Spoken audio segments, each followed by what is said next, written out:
The Honor 50 series is now official, and guess what? They've launched 3 devices in total and all of them supports Google mobile services. In other news, OnePlus CEO has announced that they will be integrated with Oppo really soon. So what does it mean and what will be the future of OnePlus look like? So to learn more, remember to stay tuned to today's episode ICYMI because we are actually going to talk about it.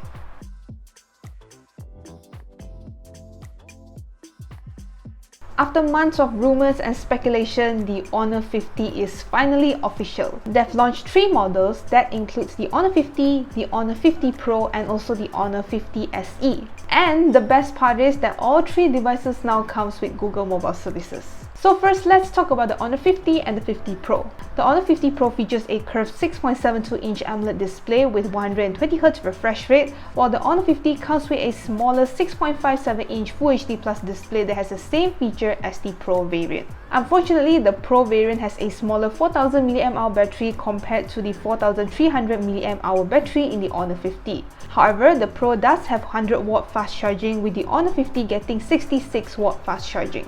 Both devices here also comes with 108MP main camera and also a Snapdragon 778G processor. The Honor 50 SE on the other hand gets a flat 6.78-inch Full HD display with 120Hz refresh rate, a MediaTek Dimensity 900 5G and also a 4000 mAh battery with support for 66W fast charging.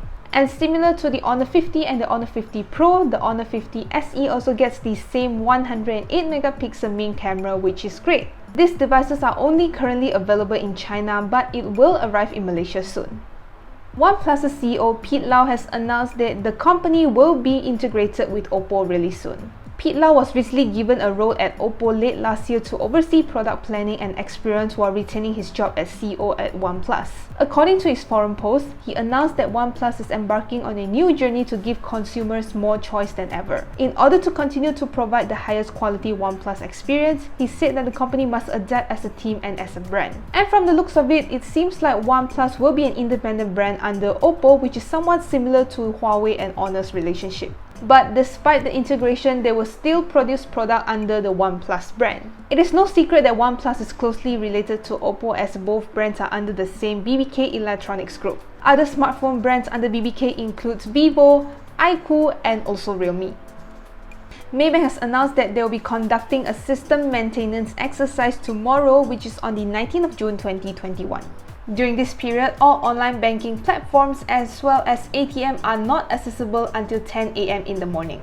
According to the official announcement, both Maybank to You and mobile banking services will not be available between 3:30 AM to 10 AM. Meanwhile, its Maybank ATMs and self-service terminals will only be available from 10 AM instead of its usual 6 AM operating hours. However, Maybank has apologized for the inconvenience caused, and if you have any inquiries, you can call this number. For customers outside of Malaysia, you can call this number. The Royal Malaysia Police has arrested 2 local individuals who are suspected to sell COVID-19 vaccines on Facebook and also through phone calls. According to Bukit Aman Commercial Crime Investigation Department Director, they have arrested a 26-year-old man and a 27-year-old woman after a police report was lodged by a medical officer on Monday. It is reported that the suspects were offering COVID-19 vaccine packages for 450 ringgit for locals and also 800 ringgit for foreigners. Investigation revealed about 30 individuals have been contacted about the offer and 10% have expressed interest in buying the vaccine package. It is said that interested customers were told that they will be registered into Selangor COVID-19 vaccination program through the Selangor application. They were told that they will only have to pay after their names have been listed as vaccine recipients in the application. The police is urging the public to be very careful of these kind of scams and also syndicates. So that's why if you have seen any of these kind of cases, remember to report it to the police. Alright, so thank you guys so much for watching. Remember to like our video if you liked it and subscribe to our YouTube channel if you haven't already, and also click on the notification bell icon so you won't miss any of our future videos. And I'll catch you guys in the next one. Bye!